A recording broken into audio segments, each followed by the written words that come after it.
So, hi guys, we are live today, and it is day 8 of the pre conference of Minter Conference. And I'm sure you would have learned in this past 1 week a lot about the tech part. Now, this week is totally dedicated towards non tech roles and certain different kind of roles where a lot of people are now looking towards policy, development studies, impact consulting, and so much more. So today we have a very special speaker who's going to talk about development studies and certain other allied courses and fields, and what kind of job offers do you have in these kinds of areas, and how do one prepare for going for their masters or PhD in these kinds of areas at top universities, and how the future prospects of these courses would look like. So we have a really amazing speaker from London School of Economics. Let me introduce you to Alefiya. Hi, Alefiya. Hi, Nikhil. I'm so glad to be here. And Great. yeah, I'm really looking forward to speaking to everyone watching here. Perfect. So before Alifia and myself get into more detailed discussion, let me introduce you where Alifia come from, and then we'll have more detailed discussion about her background. So Alifia is a graduate from London School of Economics, specializing in development management, and is currently working as an analyst at a company called Social Lens. With a bachelor's and master's degree in economics and arts, respectively, she believes that international development and innovation solutions and policies will help us resolve a lot of problems which are driven by unsustainable consumerism. So that's a very interesting word that you guys should focus when we are going to discuss more upon it. So back to Olivia. Olivia, can you give a little bit background about where do you come from, what have you studied in India, and how LSE, how does it happen? Okay. So I did my undergrad in economics. I did my bachelor's of science in economics at Narsi Monji Institute of Management Studies.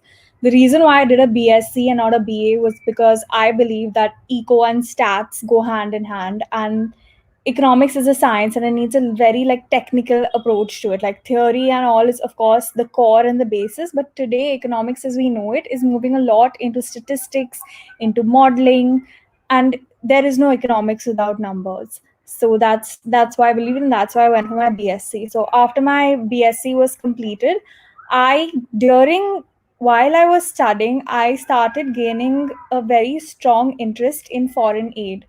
I realized that there were like trillions and trillions of dollars just being pumped into poor countries and poor economies and with a very low success rate.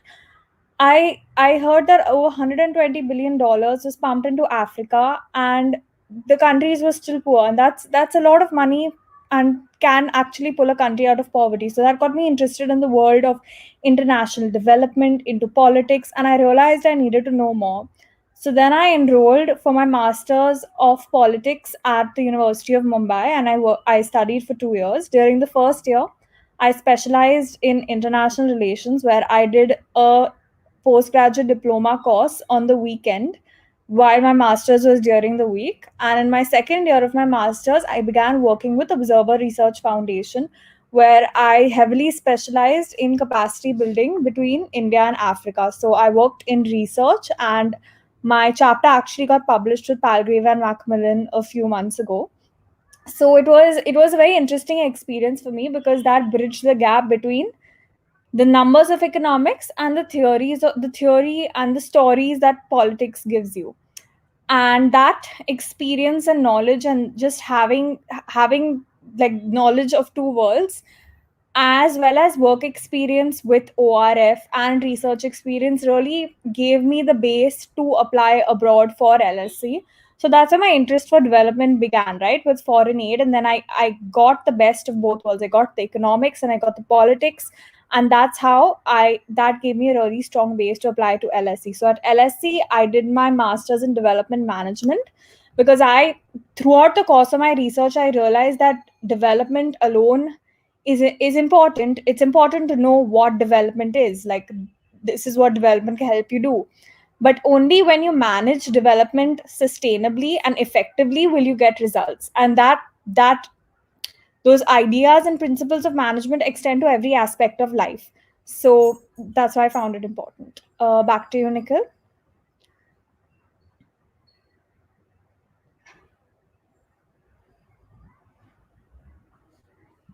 I will go on to the Next question.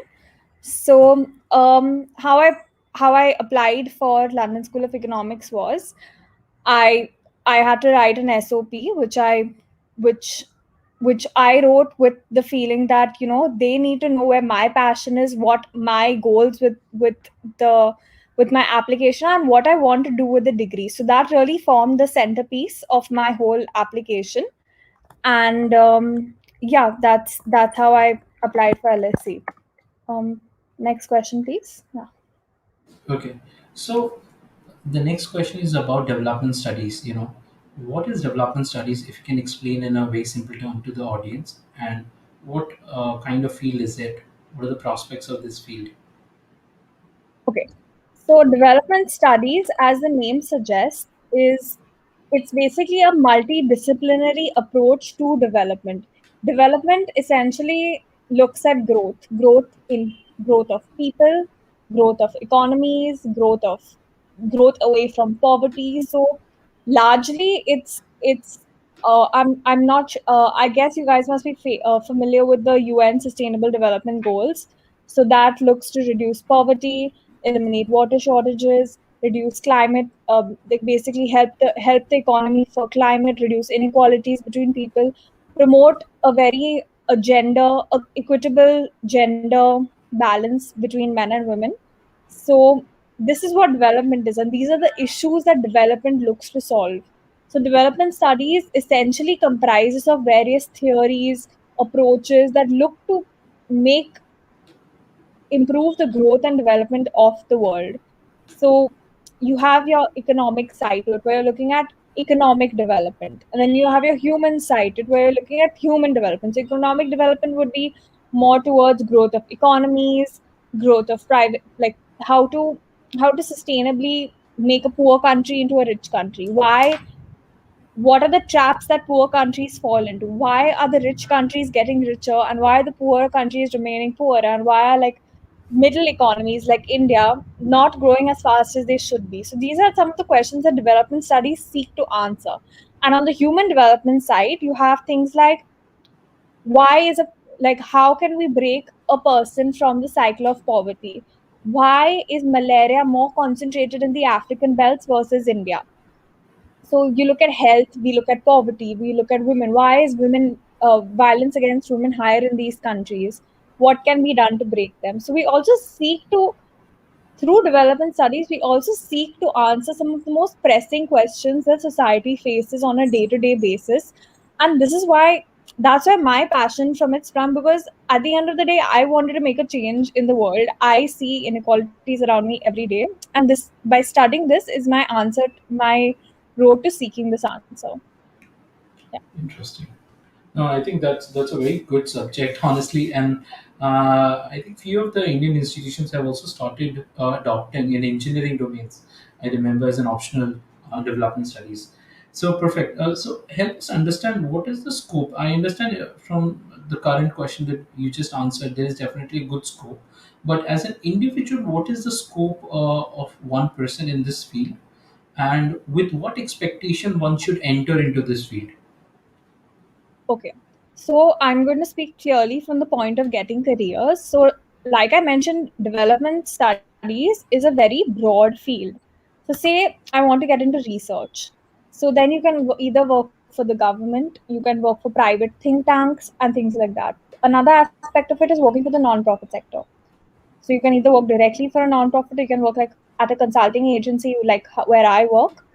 And finally, you can even start like these are the two main sectors. So you have your government, you have your non-profit, and then you have your private sector. Private sector is like where I work, where we consult either the government or the non-profit sector. So there are avenues in each place, but one characteristic mark of this sector is that salaries are considerably lower than the private sector, directly by a function because people limit the amount of money they put into non-profit activities. Like for example, you're more likely to invest somewhere where your monetary return is higher, but that's not the case with the nonprofit sector, or the because your actual social value being generated is on a person's life, and the rate of return isn't as high, and it's not a Absolutely. very attractive center place that you would want people to park their money in.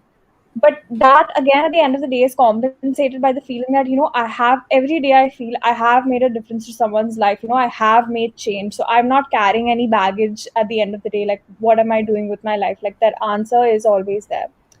And I think I want to address another point with regard to careers is development. The sector now is increasingly shifting towards climate change and sustainability.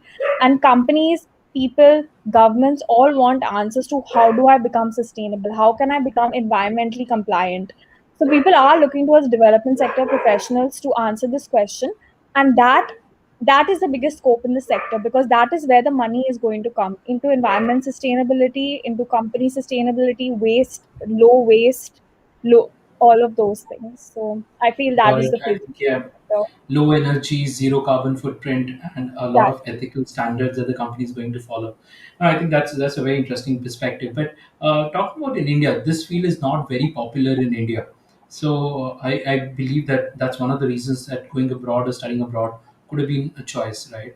So how does one prepare to get into this kind of a field? What are the good universities abroad? How does the process gonna look like for anyone who wants to get into? So I think going when you go abroad to study development, it's very important that you have some idea of what the development sector in your country is like. So for me, fortunately, unfortunately, I'm coming from a developing country like India, and I use that as my strength, as my key strength, because I have seen problems around me. I have seen poverty, I have seen pollution and things like that. So universities abroad want to see how you can use your experiences to give back to your country. So I feel that way. So the universities that you can look at abroad are, you have a University of Sussex, where the IDS, International Development Studies Department, is the best in the world. It's even ranked above Harvard. Then I think you have Harvard, where it's a government school. Then LSE is, I think, third or fourth. LSE, Oxford. So what I liked about the LSE course was that we had development management, which goes beyond development, and it teaches you how to actually manage development issues. And that is a unique course. I haven't seen it anywhere else in the world. And we actually got a live project to work on. So we had LSE offered us like a consulting project where we actually got to work with a client. So my client was the Inter American Development Bank, and over there we created a system that they can smoothly, smaller universities can smoothly transfer the technology to bigger partners and governments, where then they can, that the objective of it was to grow the tech sector in the Latin American countries. So that was a great learning experience. So even I feel when you're selecting your university, it's very important to look at the curriculum and see whether the curriculum is giving you the answers that you want from this course, and whether the projects, whether the practical experience that you're looking to gain is being provided. Interesting. Okay. So when we talk about the management aspect, that's one of the reasons that you chose LSE. It Yeah, definitely leads to terms like impact consulting, right? Which is one of the next booming sector in this particular sector, which is an allied between management and development studies, right? So correct. what exactly is impact consulting? Because it definitely has a bigger word called consulting, and a lot of people get attracted to the keyword there. And what is its scope, and what kind of job profiles people can get into? So I'll talk about so impact consulting largely is helping your client. It's quite a wide term. So you can have impact consulting in the for-profit sector, you can have it in the government sector, you can have it in the non-profit sector. So in the for-profit sector, it will be helping your client create a social impact. In the non-profit sector, it will be examining the impact or evaluating or assessing the impact that your non-profit is creating. So it can be in terms of, like, say for example, your non-profit executed a water project in Kerala.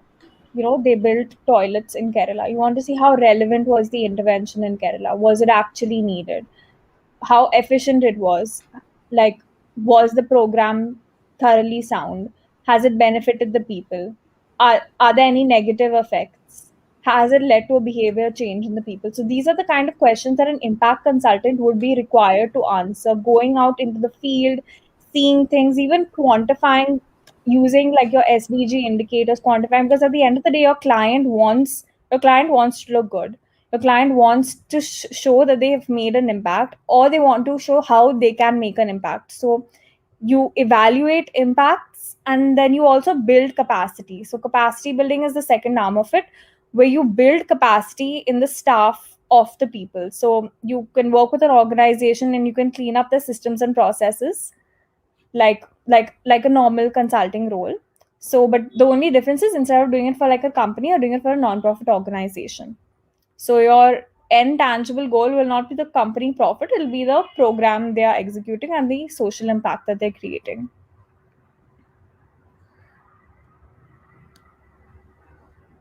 I think you're a mute, Nikhil. Yeah.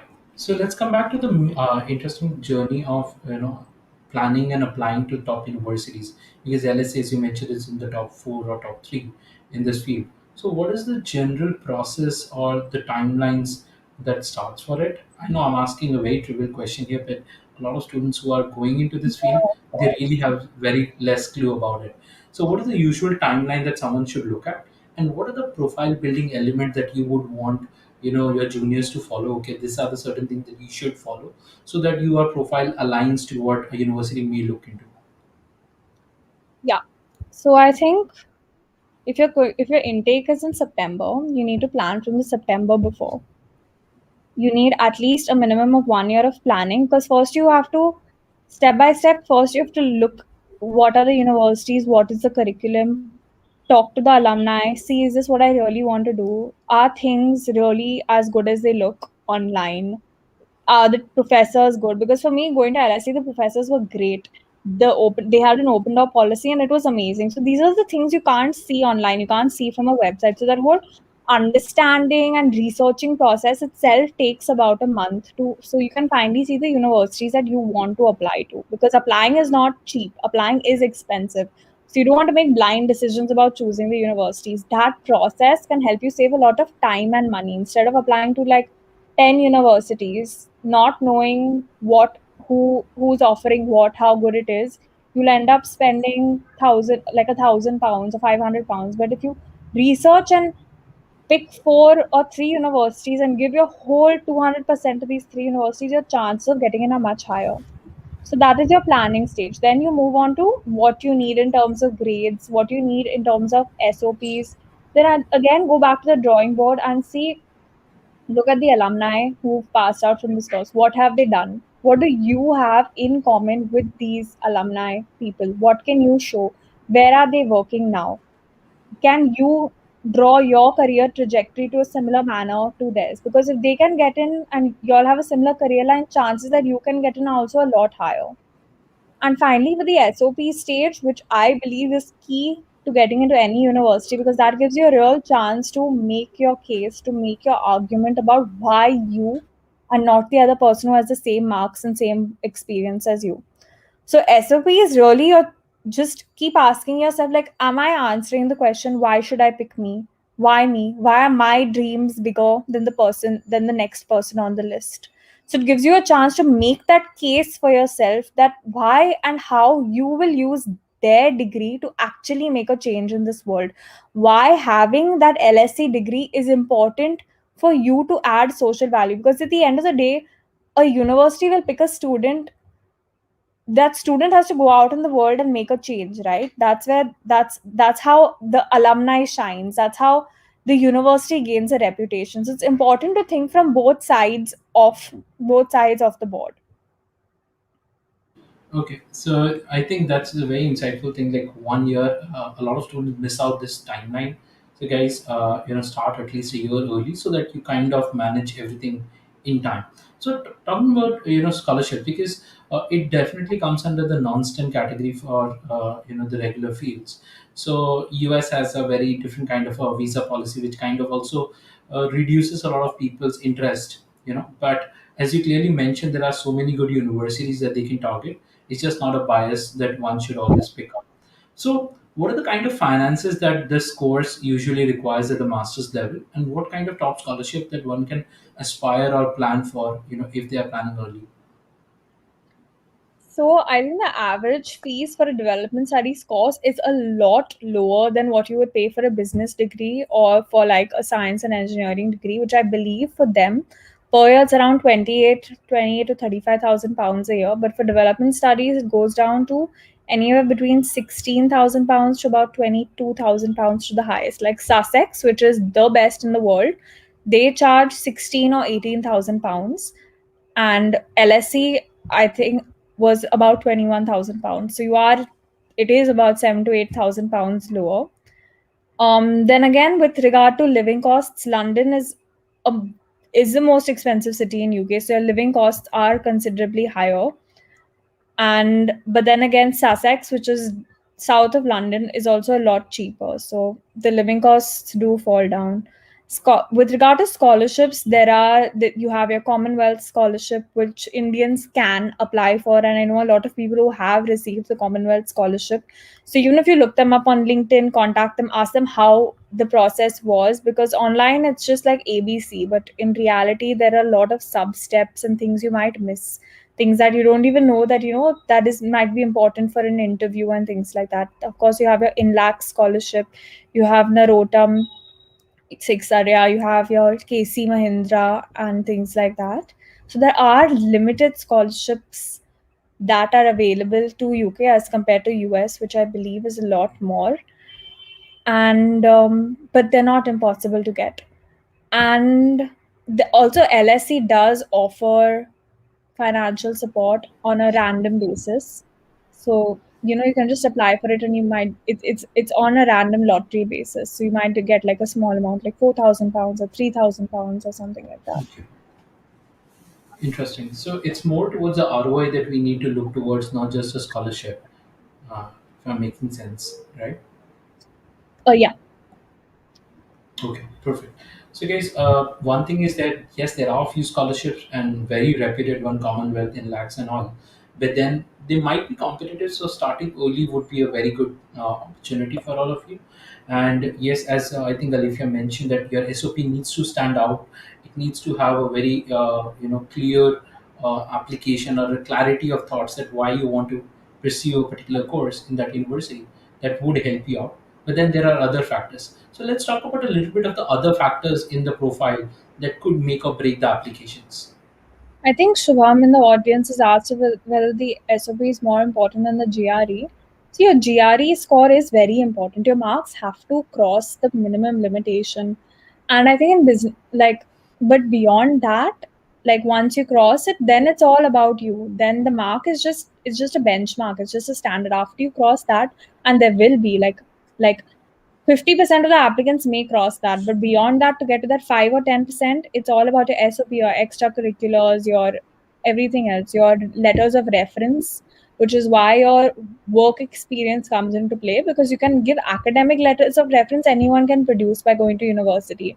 But having that professional letter, like professional recommendation letter and reference letter, that can really put you above the rest. So when I went to study, I gave one professional reference letter after working at ORF for a year, and I gave two academic reference letters. Even though I needed two, I gave three because I felt that each one showcased a different skill set of mine and showcased a different side to me. So that was, I think someone's Interesting. asked, yeah, I think CGP, Okay. of course, yeah. So Yeah, I go was ahead. just coming back to the number question. Like in India, we value numbers a lot, like GPA test scores. So how does CGPA plays a role in this? CGPA plays a role. All UK universities have a cutoff. So, cutoff for percentage or CGPA. Like for LSE, I believe it's 3.3 and 70% up in overall score, either one of them. So, you So can at apply. least someone needs to have a cutoff clear. That's where the major role these test scores usually play. And after that, if you definitely stand out with a 9.9 or 9.8 GPA in Indian standards, it would definitely add on. But beyond that, I think the as you mentioned, the overall applications would need to be stronger. Yeah, your overall application has to be strong. But don't that doesn't mean like you don't focus on your GPA, you don't focus on your GRE, because that is the maker that will bring you to that level. Beyond that, it's on you. So Yes. and that's something you're preparing for even before that 1 year that you started your application. That is a 3 year plan. So Yeah, yeah. absolutely. I think one is a long-term preparation, one is a short-term preparation. In 1 year, you can definitely do certain things to overcome certain, filler pointers. But then the overall GPA, your test scores would definitely matter to some great extents. Okay, how does backlogs affect the applications applying for masters? So a lot of students would have backlogs, and they might have genuine or non-genuine reasons. If someone has backlogs, any suggestions or advice for them? What do you mean by a backlog? They could supplementary in any of the subjects that they may have gotten. I think you just explain it in your SOP. Everyone realizes that things don't go as planned and people do have disruptions to their lives. And I think over the past year, people, companies, and institutions have all become a lot more cognizant to this fact that backlogs, gaps, and all of that do exist. So, as long as you can give a valid explanation as to why there was a gap and what you did in that gap and how maybe that gap benefited you in the long run, I think that should be fine. Okay, perfect. Okay, so now let's come to a little bit towards the international job scenarios. So, in the international domain, what are the top organizations or companies that one can look towards a aim and then start building their profile to be able to get a break into that? So in international companies, of course, everyone aspires to work for the UN and things like that. So you have a lot of these international development agencies that you can work for. But I'm going to speak from consulting perspective. So from consulting, you have your Dalberg, which everyone aspires to be a part of. You have Palladium, you have even your normal consulting companies like your EY, your KPMG, BCG, Bain, McKinsey all have a sustainability department, and all of them work with governments and non and like foundations like maybe the Gates Foundation or things like that. Like they do work with these consulting companies as well. So that is also a route. Okay. If someone wants to directly get into a job in this kind of companies, or probably after masters, what are the few things in the profile that these companies do look at? They look at past work experience because development sector is such a field that you need to know, like you need to be on the ground to see what's happening. So I think past work experience is key. It's what separates the applicants. It's what gives you the competitive advantage. It's always what you study in your books is not what happens on ground. That's why that management part of my degree was so important to me because it did give me that work experience of almost about 9 months, which another degree would not have. And it was built into my curriculum, which is why it was so great. Apart from that, of course, being from a good university, because every good development job requires a strong research background. So having that research experience, maybe writing a few papers here and there, being published, is very important. Interesting. Okay, guys, I think we are coming to the Q&A part. So if you guys have any questions, please let us know. I think Shubham has one interesting question. For Yeah. graduate students who are from an internship, increases any kind of profile elements? Of course it does. It does, it does. If you worked at length from an internship, like usually a 2-3 month internship doesn't add much value because it's only 2-3 months. But the moment you cross that maybe 6 to 8 month mark, that's when you really start having an impact on the organization you're working for, and the organization that you're working for has an impact on you. So that really adds to the depth of your application. It also shows rigorous work experience and rigorous organizational knowledge. Got it. Okay. Nandini, I think this has been already described. You can go back a little bit and probably check it out. So, any guys, any other questions? If you have, please let us know. Okay, I'll skip a couple of questions which are a little bit of political intent. So, okay, this very interesting question is there by a LinkedIn user. Any PhD, where can I build an innovative startup and get a PhD degree as applied? I think you might have misunderstood this discussion. We're discussing about development studies, so I'll skip this question again. Mm, Perfect. So But just I can pick it up anyway. Like a PhD is more about research, not about building a startup. But I think if you look um at at universities in the UK that do have are associated with an incubator like UCL, they or I believe Imperial has one as well. Just check about incubators and tech incubators in universities because they will fund your idea, they will incubate you and grow. So that's where you look. interesting. Yeah, that's a very interesting perspective. Thank you for this. Okay, so the last question I'll probably end it with a very generic question so that people would have a clear understanding of what development studies is. So, any simple layman terms explanation of what development studies is? Development studies is a multidisciplinary approach to understanding development in countries, development of people, understanding why some countries grow, why some don't, why some people are poorer than others, why some parts of the world are more healthy than others. So, development studies seek to answer questions to the most pressing problems of society today. Interesting. Perfect. So this last question, I think I'll keep this as the last. Does development studies has a scope in future, and how do one look at the scope in future? Because it has a very conflicting, vision, right? If you are comparing salaries, then I think what you really mentioned is it's a very different way of looking at it. Yeah, no, but of course it does. Think about the most pressing problems you're facing today: COVID and climate change. Both are development issues. Why some countries are facing a worse COVID run than another, it all comes back down to policies, the way the countries develop the economy of the country, and things like that. And people want answers to these questions.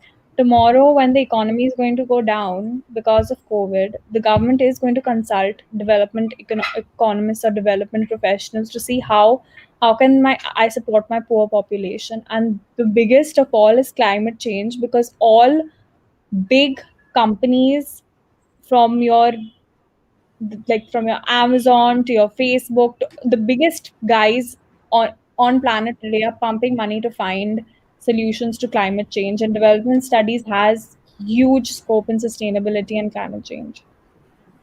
Interesting. So thank you, Alifia, for joining us for today's session. I think it was a Thank very you so much for power-packed small having me. session. No, I really thank you a lot because development studies is a very prospecting field and prospering field, and a lot of students usually do not know about these kinds of fields, and the youth needs to be there in these kinds of fields to make a big change to the nation and to the even to the climate society.